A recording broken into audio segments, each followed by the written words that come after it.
Hello दोस्तों मेरा नाम है डॉक्टर अंकित सिंह और आज आपके साथ मैं डिस्कस करने वाला हूँ नेक्रोसिस वर्सेस एपोटोसिस। पहले आपको मैं बता देता हूँ, लास्ट वीडियो के अंदर हमने डिस्कस किया था जो कोर एपोटोसिस होता है ना, वो हमने लास्ट वीडियो में डिस्कस किया था। उससे पहले हमने नेक्रोसिस डिस्कस किया था।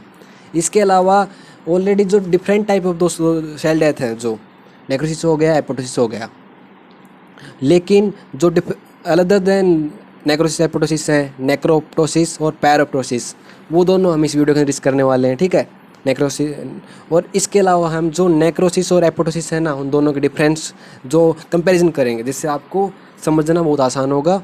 और डायग्नोसिस एपोटोसिस कर लेंगे और डिसरेगुलेटेड एपोटोसिस के बारे में कुछ बात करने वाले हैं। तो सबसे पहले हम बात करते हैं दोस्तों एपोटोसिस और नेक्रोसिस के डिफरेंस को, क्योंकि ये जब आप समझोगे ना, तभी आप अच्छी तरह समझोगे जो बाकी जो पार्ट है इस वीडियो का, नेक्रोप्टोसिस और पैरोप्टोसिस। ठीक है, तो नेक्रोसिस और एपोटोसिस में क्या डिफरेंस है। जो आपका नेक्रोसिस होता है दोस्तों, वो हमेशा पैथोलॉजिकल होता है, आपको याद रखना है। ये आपका एपोटोसिस आपका फिजियोलॉजिकल भी हो सकता है और पैथोलॉजिकल भी हो सकता है, लेकिन नेक्रोसिस कभी भी फिजियोलॉजिकल नहीं होता है। Effect adjacent group of cell, ये आपका नेक्रोसिस होता है, वो एक इन्फ्लेमेटरी प्रोसेस के थ्रू होता है, तो आपके साइड जो सराउंडिंग सेल हैं वो भी इसके अंदर इफेक्ट होती हैं। इसके अंदर ओनली जो सेल एपोटोसिस में जा रही है ना, वही सिर्फ वही इफेक्ट होती है। सेल साइज इज इंक्रीज्ड, इसके अंदर सेल साइज इज श्रंकन। इसके अंदर इन्फ्लेमेटरी प्रोसेस होते हैं तो इंक्रीज होता है, इसके अंदर सेल साइज डिक्रीज होता है। ये एक पैसिव प्रोसेस है, ये एक एक्टिव प्रोसेस है, मतलब इसके अंदर एनर्जी यूज होती है, इसके अंदर एनर्जी यूज नहीं होती है। इसके अंदर प्लाज्मा मेम्ब्रेन इज डिसरप्टेड, इसके अंदर प्लाज्मा मेम्ब्रेन इज इंटैक्ट, क्योंकि एक रेगुलेटरी प्रोसेस होता है, एक इन्फ्लेमेटरी प्रोसेस होता है। ये इन्फ्लेमेटरी रिएक्शन करवाता है और ये आपका नो इन्फ्लेमेटरी रिएक्शन। ठीक है, तो ये आपको याद रखना है नेक्रोसिस और एपोटोसिस के डिफरेंस, कि आपको कैसे इन दोनों को डिफ्रेंशिएट करते हो, कैसे, क्योंकि क्वेश्चन एग्जामिनर बहुत बार आपका ये एग्जाम होता है उसके अंदर डिफरेंस तो आता ही है। नेक्रोसिस एपोटोसिस में बहुत बार आपसे एग्जामिनर पूछता है कि नेक्रोसिस और एपोटोसिस में क्या डिफरेंस है, तो ये पॉइंट बताओगे तो खुश हो जाएगा एग्जामिनर। तो सेकंड चीज़ आते हैं दोस्तों डायग्नोसिस ऑफ एपोटोसिस। तो डायग्नोसिस में आपको हम क्या करते हैं, देखिए हिस्टोपैथोलॉजी है। हिस्टोपैथोलॉजी के अंदर अपने को क्या मिलेगा, round and oval mass of intrinsic eosinophilic cytoplasm along with fragment of condensed nuclear chromatin. देखिए हमने जब हम नेक्रोसिस कर रहे थे, डिफरेंट टाइप ऑफ नेक्रोसिस कर रहे थे, तो हमने उस ग्रोथ फीचर भी देखी थी और माइक्रोस्कोपिक फीचर भी देखी थी। ऐसे ही आपका एपोटोसिस हिस्टोपैथोलॉजी के अंदर कैसे दिखता है, राउंड और ओल मास दिखेगा। कौन नेचर क्या होगा, इसेनोफिलिक साइटोप्लाज्म दिखेगा। और आपका जो न्यूक्लियर क्रोमेटिन है ना, वो कंडेंस मिलेंगे, लेकिन उनके फ्रेगमेंट्स के फॉर्म में मिलेगा। ठीक है, ये आपको याद रखना हिस्टोपैथोलॉजी में। और आपका हम डायग्नोसिस और कैसे डायग्नोसिस कर सकते हैं, साइटोक्रोम सी के जो एस्टिमेशन कर सकते हैं, एक्टिवेटेड कैस्पेज उनका एस्टिमेशन करके हम डायग्नोसिस कर सकते हैं। क्योंकि हमने जब आपको इंटर्नशिप पाते पढ़ा था, हमने देखा था कि साइटोक्रोम सी उसमें आता है, आपका एक्टिवेटेड कैस्पेज भी दोनों में आते हैं। तो कैस्पेज दोनों में मतलब एक्सट्रिंसिक पाथवे में भी इंट्रिंसिक पाथवे में, जो दोनों पार्ट हैं एपोटोसिस के। एस्टिमेशन ऑफ एनेक्सिन भी जो सब्सटेंस है उसका एस्टिमेशन करने से भी हम डायग्नोसिस कर सकते हैं एपोटोसिस का। और आपका ये होता क्या है, पहले मैं बता देता हूँ कि एपोटोटिक सेल होती हैं, वो आपका फोस्फेटिडाइलसीरिन एक्सप्रेस करती हैं on outer layer of plasma membrane. Because of this their cell recognize by dye annexin. इस ये जो डाई होती है ना, ये आपका फोस्फेटिडाइलसीरिन पे जाके इसको रिकॉग्नाइज करती है, तो आपका डायरेक्ट इस डाई से अपन एस्टिमेट कर सकते हैं। लास्ट है TUNEL TDT mediated UTP nick end labeling technique. ये एक आपका एडवांस टेक्निक है जो आपका डीएनए फ्रेगमेंट को डिटेक्ट करने में यूज होती है। ठीक है, तो इन 4-5 मेथड से अपन डायग्नोसिस कर सकते हैं एपोटोसिस का। इसके बाद आता है आपका डिसरेगुलेटेड एपोटोसिस, मतलब कि टू मच, या तो टू लिटल या टू मच। डिसरेगुलेटेड आपका नॉर्मल नहीं है। टू लिटल किस में, मतलब आपका नॉर्मल से भी आपका कम आपका होता है एपोटोसिस, वो होता है ऑटोइम्यून डिसऑर्डर के अंदर, कैंसर्स के अंदर। सेकंड आता है टू मच, मतलब नॉर्मल से ज़्यादा, वो होता है आपका neurodegenerative disease, ischemic injury as in MI और वायरल इन्फेक्शन। इनके अंदर टू मच एपोटोसिस देखने को मिलता है और इसके अंदर टू लिटिल मिलता है। तो ये आपका डिसरेगुलेटेड एपोटोसिस का बात हुआ। अब हम बात करते हैं जो डिफरेंट टाइप ऑफ दो सेल डेथ थे ना, नेक्रोटोसिस और आपका नेक्स्ट करेंगे हम पैराप्टोसिस। पहले हम कर लेते हैं नेक्रोटोसिस, ठीक है।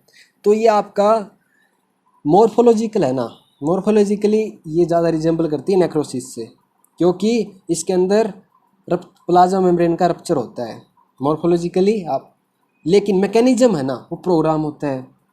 इसलिए एक डिफरेंट टाइप ऑफ हमने, क्योंकि न तो ये सारे फीचर इसके अंदर एपोटोसिस के हैं, कुछ फीचर एपोटोसिस के हैं, कुछ आपके नेक्रोसिस के हैं। नेक्रोसिस का फीचर क्या है? Rupture plasma membrane. एपोटोसिस का क्या फीचर है? Program cell death.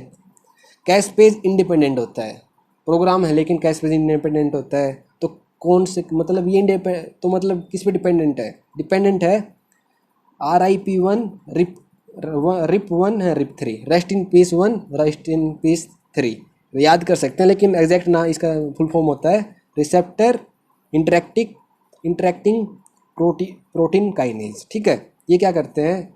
ये आपका माइटोकॉन्ड्रियल जो ATP उनको कम कर देते हैं, ROS को बढ़ाते हैं और जो लाइसोसोमल मेम्ब्रेन ना उनको रप्चर करते हैं, ठीक है। लास्ट आता है इसका नाम अदर नाम क्या है? उसका अदर नाम है प्रोग्राम्ड नेक्रोसिस। नेक्रोसिस कभी प्रोग्राम नहीं होती है। प्रोग्राम क्या होती है? प्रोग्राम सेल डेथ किसको बोलते हैं? एपोटोसिस को बोलते हैं। लेकिन प्रोग्राम नेक्रोसिस का क्या है? नेक्रोप्रोसिस हमने नाम दे दिया है। Example form of mammalian growth plate, myocardial infarction, reperfusion injury, pancreatitis, आप न्यूरोडेजेनरेटिव डिजीज़ और इन्फ्लेमेटरी बाउल डिजीज़, ये जितनी भी कंडीशन होती हैं दोस्तों, यहाँ पर आपको एपोटोसिस भी कई बार नेक्रोसिस भी देखने को मिलता है, लेकिन मेनली यहाँ पर आपको ये प्रोसेस है नेक्रोप्रोसेस, ये आपको यहाँ पर देखने को मिलता है। एग्जाम्पल है आपके 3-4 एग्जाम्पल है, आप याद कर सकते हैं, ठीक है। नेक्स्ट आता दोस्तों लास्ट एंड फाइनल इस वीडियो का, वो आपका पैराप्टोसिस। पैराप्टोसिस क्या होता है? ये आपका माइक्रोबियल इन्फेक्टेड सेल के अंदर होता है। सबसे पहले बात तो ये है। और जो ग्रीक जो पैरो का मतलब होता है फायर और फीवर, और आपको टोसिस का मतलब होता है फॉलिंग, ठीक है। तो pro inflammatory program cell death होती है, वो आपका देखिए क्या था? प्रोग्राम नेक्रोसिस था। ये आपका pro inflammatory program cell death. Program cell death के अंदर एपोटोसिस था, उसके अंदर कभी भी आपका इन्फ्लेमेशन नहीं था। लेकिन ये प्रोग्राम सेल डेथ है, लेकिन इसके अंदर इन्फ्लेमेशन प्रेजेंट है, प्रो इन्फ्लेमेटरी, ठीक है। तो इस तरह से कुछ डिफरेंस मिले उनके एपोटोसिस और नेक्रोसिस से, तो इनको हमने different type of cell death बोला कि आपको ये नाम याद रखना है। इसके अंदर प्रोग्राम नेक्रोसिस याद रखना है, इसके अंदर pro inflammatory programmed cell death याद रखना है। इसके बाद देखिए कैसे होता है। जो माइक्रोबियल प्रोडक्ट होते हैं दोस्तों, वो आप एक्टिवेट कर देते हैं इन्फ्लेमेसोम होते हैं बॉडी के अंदर, उनको ये आपके क्या होते हैं? मल्टी प्रोटीन कॉम्प्लेक्स होते हैं, उनको एक्टिवेट करते हैं। तो ये आपका कैस्पेज 1 एक्टिवेट हो जाता है। कैस्पेज 1 क्या करेगा? जो इंटरल्यूकिन 1 का प्रिकर्सर है उसको कन्वर्ट कर देगा एक्टिव इंटरल्यूकिन 1 में। और आपका एक्टिव इंटरल्यूकिन 1 क्या करेगा? रिक्रूटमेंट ऑफ लिकोसाइट करेगा, फीवर, उसकी वजह से फीवर भी होगा। तो रिक्रूटमेंट ऑफ लिकोसाइट आपका इन्फ्लेमेशन करवाएंगी, और आपका जो प्रोग्राम तरीके से हो रहा है तो इसको हमने बोला pro inflammatory program cell death. इसके बाद आता है the cell death is characterized by swelling, loss of membrane integrity and release of inflammatory sales.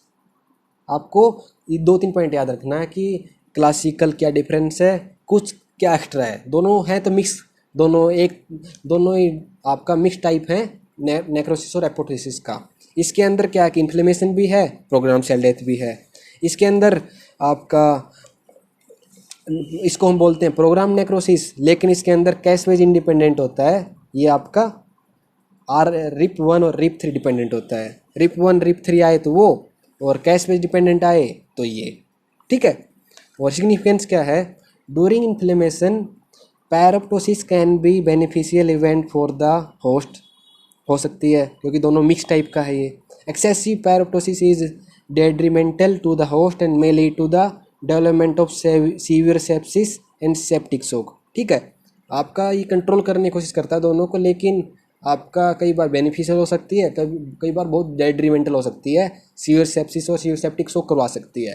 तो आपको दोस्तों ये बात की हमने नेक्रोप्टोसिस और पैराप्टोसिस की, तो आपको कुछ माइन्यूट डिफरेंस है वो याद रखने, कुछ इंपॉर्टेंट पॉइंट इनके बारे में वो याद रखने हैं, और मैन आपका नेक्रोसिस और एपोप्टोसिस के बारे में डिफरेंस जो आपको इस टेबल से आपको पता चल जाएगा।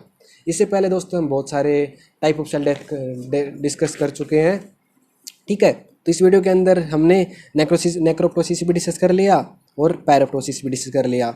इसके बाद जो इन्फ्लेमेशन बच गया है ये हो चुका है। ठीक है, तो इन्फ्लेमेशन बचा है, वुंड हीलिंग बचा है, और आपका पैथोलॉजिकल कैल्सिफिकेशन, सेलुलर एजिंग, ये 4 टॉपिक ये और 2 टॉपिक ये 6 टॉपिक बचे हैं जिन पैथोलॉजी के अंदर, और ऑलरेडी हम 4-5 टॉपिक डिस्कस कर चुके हैं। ठीक है, तो आप क्या कर सकते हैं, ये नोट्स आपको चाहिए आप खुद बना सकते हो, वो सबसे अच्छा होगा।